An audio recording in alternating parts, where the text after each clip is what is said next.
और उत्तर प्रदेश की खबरों के साथ मैं हूं मनोज मानस। खबरों का रुख करेंगे उससे पहले दिखाएंगे आपको इस वक्त की अहम सुर्खियां। लखनऊ कानपुर एक्सप्रेस वे लोकार्पण के लिए तैयार। 13 जुलाई से दौड़ेगी गाड़ियां। 43 गांव से होकर निकला है express way. CM Yogi Adityanath का चित्रकूट और बांदा दौरा। कामदगिरी परिक्रमा के बाद बांदा को देंगे 709 करोड़ की सौगात।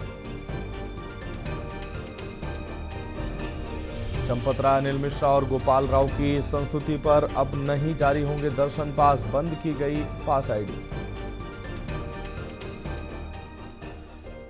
कोविड ड्यूटी में जान गंवाने वाले सभी आवश्यक सेवा कर्मी कोरोना वॉरियर। हाईकोर्ट ने 50 लाख रुपए भुगतान का दिया निर्देश। उत्तर प्रदेश में 12 जुलाई को 35 करोड़ पौधे लगाने का अभियान। जन भागीदारी से सजेगा हरियाली का उत्सव। यूपी में पूरी ताकत से आगे बढ़ा मानसून। आज बुंदेलखंड समेत 19 जिलों में भारी बारिश का अलर्ट जारी।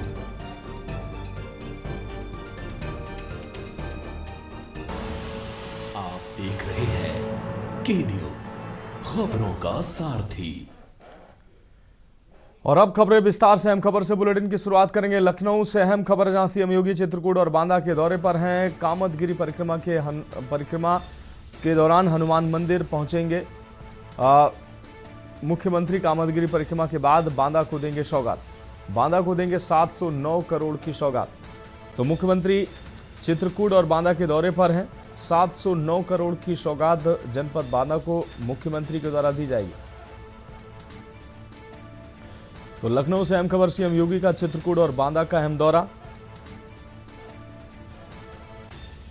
कामदगिरी परिक्रमा के साथ ही हनुमान मंदिर पहुंचेंगे मुख्यमंत्री योगी आदित्यनाथ। कामदगिरी परिक्रमा के बाद बांदा को सौगात देंगे। 709 करोड़ रुपए की सौगात बांदा को मुख्यमंत्री के द्वारा दी जाएगी।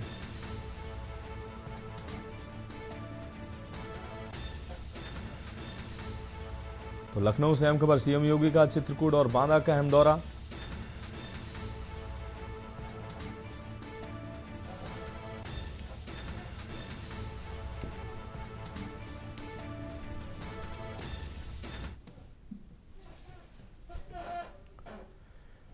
कानपुर में सेल्स टैक्स बार एसोसिएशन की द्वितीय स्टडी सर्किल बैठक का सफल आयोजन किया गया है। इस महत्वपूर्ण बैठक का मुख्य उद्देश्य टैक्स प्रोफेशनल्स और अधिवक्ताओं को रिटर्न फाइलिंग से जुड़े ताज़ा अपडेट कर कानूनों में हुए हालिया बदलावों और व्यवहारिक समस्याओं की बारीकियों से अवगत कराना था। बदलते नियमों के इस दौर में करदाताओं को अनावश्यक परेशानियों और त्रुटियों से बचाने के लिए यह अध्ययन सत्र बेहद ज्ञानवर्धक साबित हुआ है। आपको बता दें, कानपुर स्थित सेल्स टैक्स बार एसोसिएशन की इस दूसरी स्टडी सर्किल बैठक में बड़ी संख्या में अधिवक्ताओं और टैक्स प्रैक्टिशनर्स ने हिस्सा लिया है। बैठक की अध्यक्षता एसोसिएशन के अध्यक्ष शशिकांत अग्निहोत्री ने की है, जबकि पूरे कार्यक्रम का कुशल संचालन और संयोजन महासचिव अमिताभ सिंह द्वारा किया गया है।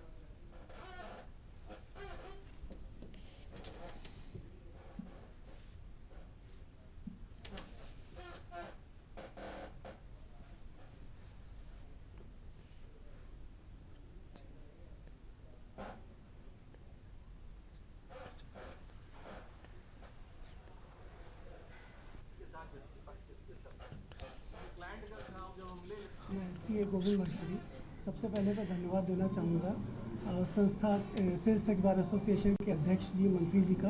और सबसे ज़्यादा मैं धन्यवाद देना चाहूँगा हमारे स्टडी सर्किल ग्रुप के जो चेयरमैन है सुनील सर का। वो लगभग हर साल मेरे को बुलाते हैं। जैसा अभी हमारे अध्यक्ष साहब ने बोला कि इनकम टैक्स में रिटर्न फाइल करने की तारीख आ गई है, तो उसके बारे में क्या क्या चेंजेस हुए इस बार इनकम टैक्स रिटर्न फाइल करने में, वो कुछ जानकारी मैं देना चाहूँगा।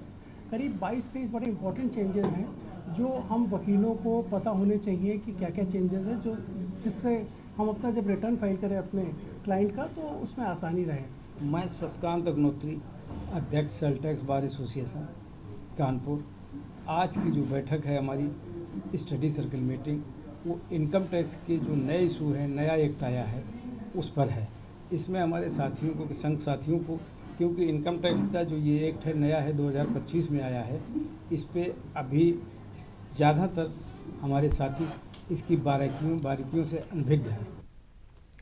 अगली खबर संभल से, जहां प्रधानमंत्री पोषण योजना के रसोइयों समेत शिक्षकों और शिक्षा विभाग से जुड़े कर्मचारियों को कैशलेस चिकित्सा सुविधा देने की योजना का शुभारंभ हुआ है। बहजोई स्थित कलेक्ट्रेट सभागार में पशुधन और दुग्ध विकास मंत्री धर्मपाल सिंह की अध्यक्षता में आयोजित कार्यक्रम में शिक्षकों, शिक्षा मित्रों, अनुदेशकों और रसोइयों को प्रतीकात्मक प्रमाण पत्र वितरित किए गए। इस मौके पर मुख्य अतिथि मंत्री धर्मपाल सिंह ने कहा कि स्वस्थ शिक्षक ही विद्यार्थियों को बेहतर शिक्षा दे सकते हैं। उन्होंने शिक्षकों से विद्यालयों को उत्कृष्ट बनाकर बच्चों के उज्जवल भविष्य के निर्माण में पूरी निष्ठा से कार्य करने का आह्वान किया।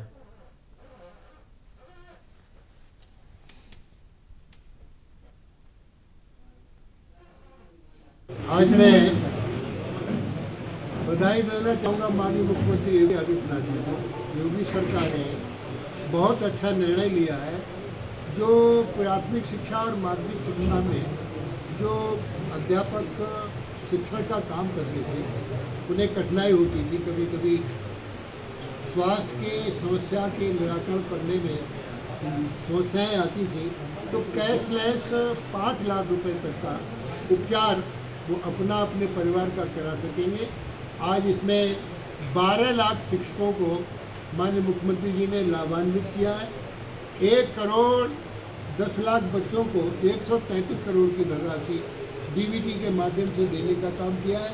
और इसमें सामाजिक सुरक्षा की गारंटी, यानी सभी यहाँ अध्यापकों में कोई भेद नहीं किया गया है। उत्तर प्रदेश के चंदौली जिले में उस समय सियासी घमासान मच गया जब यूपी सरकार के मंत्री रविंद्र जायसवाल ने समाजवादी पार्टी के प्रमुख अखिलेश यादव पर सीधा और बेहद तीखा हमला बोला। विपक्ष द्वारा राम मंदिर के चंदे की जांच की मांग किए जाने पर पलटवार करते हुए मंत्री रविंद्र जायसवाल ने न सिर्फ अमर्यादित भाषा का इस्तेमाल किया, बल्कि उन्होंने विवाद को धार्मिक मोड़ देते हुए कहा कि अगर जांच होनी ही है तो जामा मस्जिद और चर्च को मिलने वाले चंदे की भी जांच होनी चाहिए। बयान के दौरान मंत्री ने सपा प्रमुख के लिए आपत्तिजनक शब्दों का भी प्रयोग किया, जिससे राजनीति गर्मा गई।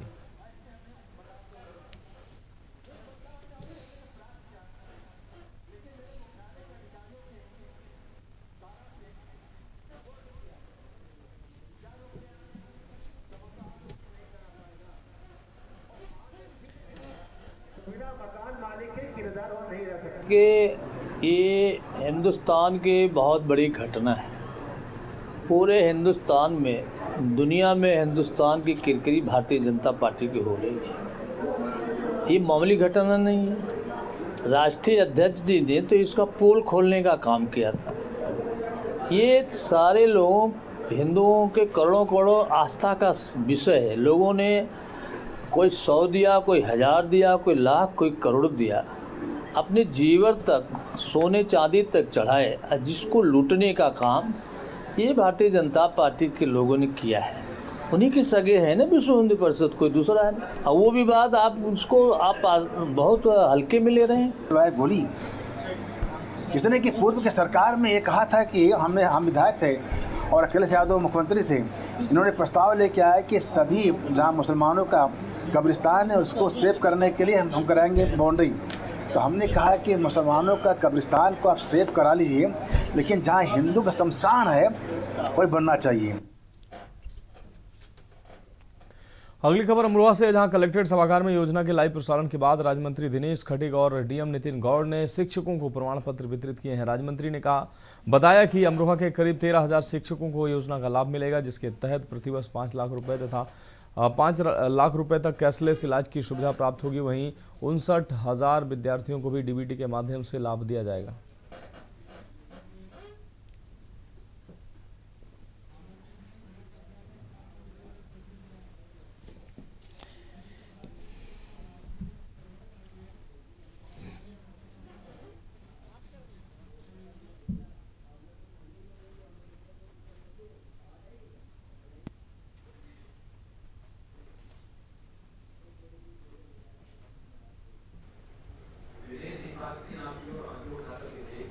आज हमारे लिए बहुत ही परम सौभाग्य का दिन है कि जिला अमरोहा में मुझे आने का सौभाग्य प्राप्त हुआ है और माननीय मुख्यमंत्री श्री योगी आदित्यनाथ जी ने आज माध्यमिक शिक्षा विभाग व बेसिक शिक्षा विभाग के सभी शिक्षकों को कैशलेस बीमा योजना, जो कोई कभी हमारे किसी शिक्षा मित्र के साथ किसी अनुदेशक के साथ, किसी शिक्षक के साथ, चाहे वो माध्यमिक शिक्षा विभाग के हों, चाहे बेसिक शिक्षा विभाग के हों, कभी कोई ट्रेजेडी होती थी, एक्सीडेंट होती थी, कोई बीमारी होती थी। मथुरा के पांचजन्य प्रेक्षागृह में आयोजित कार्यक्रम में उत्तर प्रदेश सरकार के कैबिनेट मंत्री लक्ष्मी नारायण चौधरी ने कार्यक्रम की अध्यक्षता करते हुए मुख्यमंत्री शिक्षक कैशलेस चिकित्सा योजना का शुभारंभ किया। इस दौरान डीबीटी के माध्यम से छात्र छात्राओं को धनराशि वितरित की गई तथा शिक्षा मित्रों को भी बढ़ा हुआ मानदेय प्रदान किया गया। कार्यक्रम में बड़ी संख्या में शिक्षक, शिक्षा मित्र और अनुदेशक उपस्थित रहे तथा मुख्यमंत्री के सजीव संबोधन का भी अवलोकन किया। कैबिनेट मंत्री ने कहा कि मुख्यमंत्री शिक्षक कैशलेस चिकित्सा योजना के अंतर्गत राज्य के शिक्षकों एवं उनके आश्रितों को सूचीबद्ध अस्पतालों में प्रतिवर्ष 5 लाख रुपए तक कैशलेस उपचार की सुविधा मिलेगी। उन्होंने बताया कि इस योजना का लाभ बेसिक एवं माध्यमिक शिक्षा परिषद से जुड़े लगभग 12 लाख शिक्षक, शिक्षा मित्र, अनुदेशक और कर्मचारी उठा सकेंगे।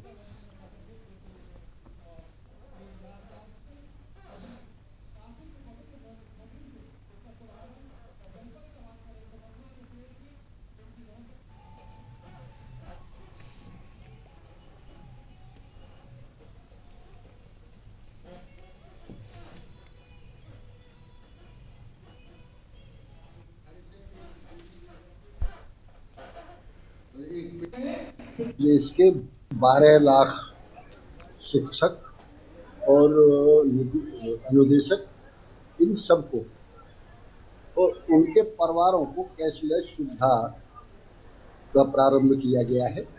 इसमें 5 लाख रुपए का इलाज उनको मुफ्त आयुष्मान योजना, मुख्यमंत्री आयुष्मान योजना के तहत मिलेगा। ये एक बहुत बड़ा ऐतिहासिक कदम है, क्योंकि वो शिक्षा किसी भी राष्ट्र की आधारभूत शिला है। शिक्षा में जब तक शिक्षा की उन्नति नहीं होगी, किसी देश की उन्नति नहीं हो सकती। बढ़ेंगे अगली खबर की ओर। रामपुर के जिलाधिकारी अजय कुमार द्विवेदी ने आज अपने कार्यालय कक्ष में आयोजित एक कार्यक्रम के दौरान जनपद के 12 पात्र लाभार्थियों को आयुष्मान भारत योजना के तहत गोल्डन कार्ड वितरित किया। इस मौके पर जिलाधिकारी ने सभी लाभार्थियों को बधाई दी और योजना के लाभों के बारे में विस्तार से जानकारी दी। कार्ड वितरण के दौरान उपस्थित लोगों और मीडिया को संबोधित करते हुए जिलाधिकारी अजय कुमार द्विवेदी ने कहा कि आयुष्मान भारत योजना का मुख्य उद्देश्य आर्थिक रूप से कमजोर और जरूरतमंद परिवारों को बेहतर और मुफ्त स्वास्थ्य सुविधाएं उपलब्ध कराना है, ताकि पैसों के अभाव में किसी का इलाज न रुके। उन्होंने सभी लाभार्थियों से अपील की है कि वे इस कार्ड का उपयोग जरूरत पड़ने पर सरकार द्वारा सूचीबद्ध सरकारी या निजी अस्पतालों में इलाज के लिए करें। साथ ही उन्होंने समाज के प्रति जिम्मेदारी निभाते हुए अपने आसपास के अन्य पात्र लोगों को इस कल्याणकारी योजना से जुड़ने के लिए जागरूक करने को भी कहा है।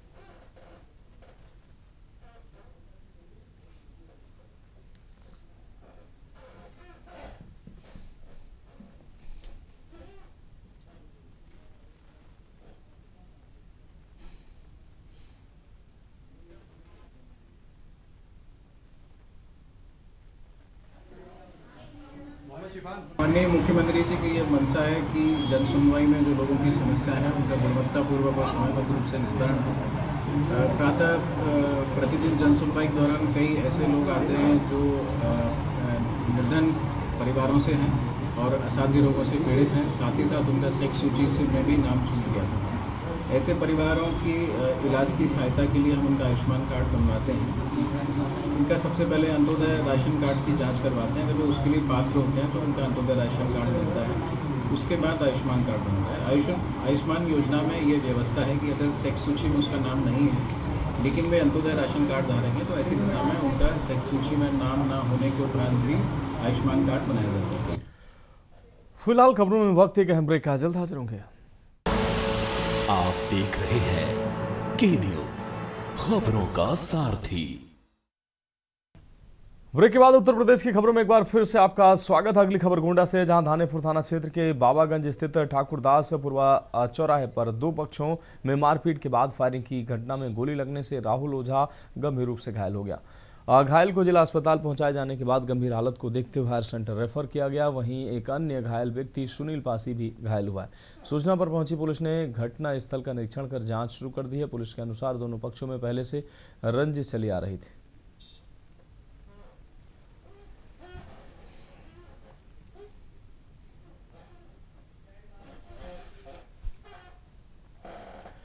हापुड़ जनपद में लगातार हो रही विद्युत उपकरण चोरी की घटनाओं पर लगाम लगाते हुए गढ़मुक्तेश्वर सीओ राहुल यादव के कुशल नेतृत्व में पुलिस ने एक बड़े अंतर्राज्यीय चोर गिरोह का पर्दाफाश किया। थाना सिंभावली प्रभारी सुरेश कुमार और बहादुरगढ़ थाना अध्यक्ष इंद्रकांत यादव की संयुक्त पुलिस टीम ने एक सटीक रणनीति के तहत छापेमारी कर विद्युत ट्रांसफार्मर से उपकरण चुराने वाले गिरोह के 5 साथी सदस्यों को गिरफ्तार करने में सफलता हासिल की। क्षेत्र में बढ़ रही चोरियों को गंभीरता से लेते हुए क्षेत्राधिकारी गढ़मुक्तेश्वर राहुल यादव ने सिंभावली थाना प्रभारी सुरेश कुमार और बहादुरगढ़ थाना अध्यक्ष इंद्रकांत यादव को तत्काल सख्त कार्रवाई के निर्देश दिए। दोनों थाना प्रभारियों ने अपने खुफिया तंत्र को सक्रिय किया और मुखबिर की सूचना पर संयुक्त रूप से घेराबंदी कर इन 5 अपराधियों को दबोच लिया।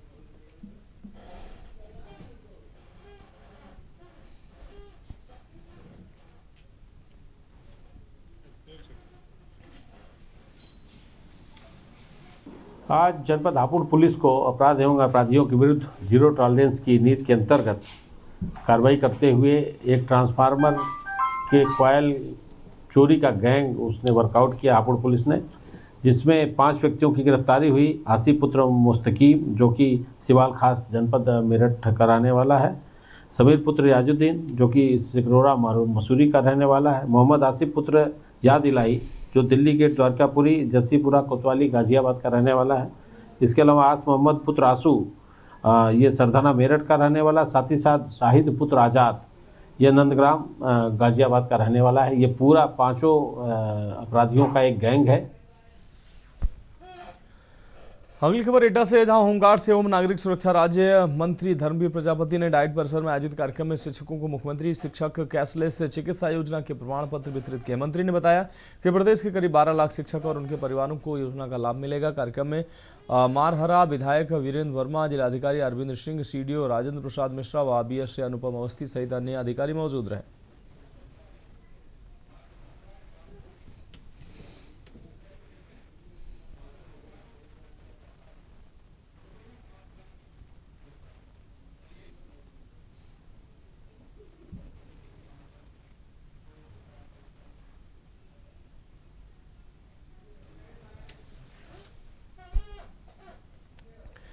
सोशल मीडिया के इस दौर में आए दिन रील्स और सुर्खियां बटोरने के लिए युवाओं के अजीबोगरीब स्टंट सामने दिखाई देते हैं। ऐसा ही एक बेहद हैरान करने वाला और अनोखा मामला हापुड़ जिले के पिलखुआ से सामने आया, जहां एक युवक ने अपनी ताकत का ऐसा प्रदर्शन किया, देखने वाले दांतों तले उंगलियां दबाते नजर आए। इस युवक ने किसी छोटे मोटे सामान की तरह पूरी बाइक को अपने कंधे पर उठा लिया और बीच बाजार में घूमने लगा। वायरल वीडियो पिलखुआ कोतवाली क्षेत्र के एक व्यस्ततम बाजार का बताया जा रहा है।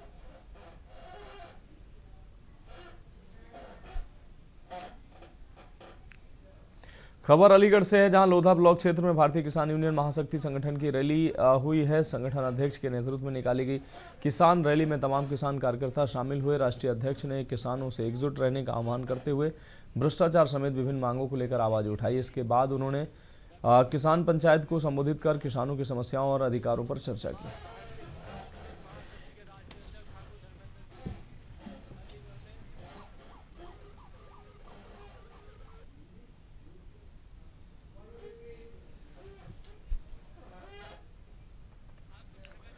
खबर सुल्तानपुर से है, जहां शिवगढ़ थाना क्षेत्र में हर्ष फायरिंग का एक वीडियो सोशल मीडिया पर वायरल हो रहा है। वीडियो में एक व्यक्ति राइफल और दूसरा पिस्तौल से फायरिंग करता दिखाई दे रहा है। बताया जा रहा है कि वायरल वीडियो में दिखाई दे रहे व्यक्ति को देवेंद्र प्रताप सिंह के नाम से जाना जा रहा है। वायरल वीडियो के आधार पर लोग दोषी के खिलाफ कार्रवाई की मांग उठा रहे हैं। पुलिस ने मामले की जाँच शुरू कर दी है।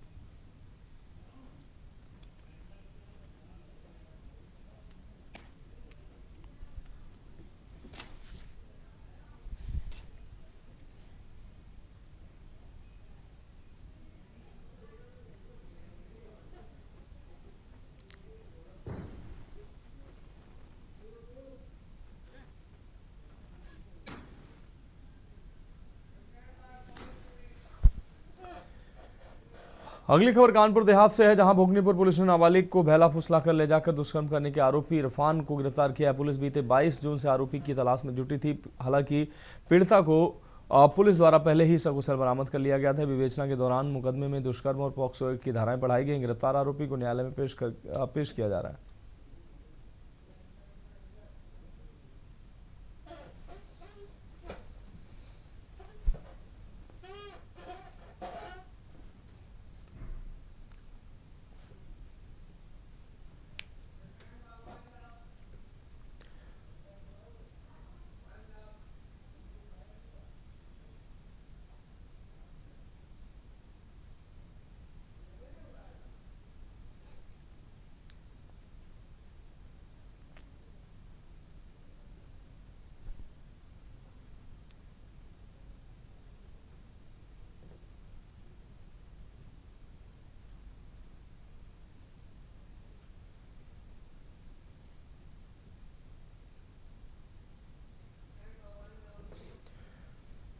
फिलहाल उत्तर प्रदेश की खबरों में अभी के लिए मेरे साथ इतना ही। मुझे दीजिए इजाजत और आप देखते रहिए के न्यूज़ इंडिया।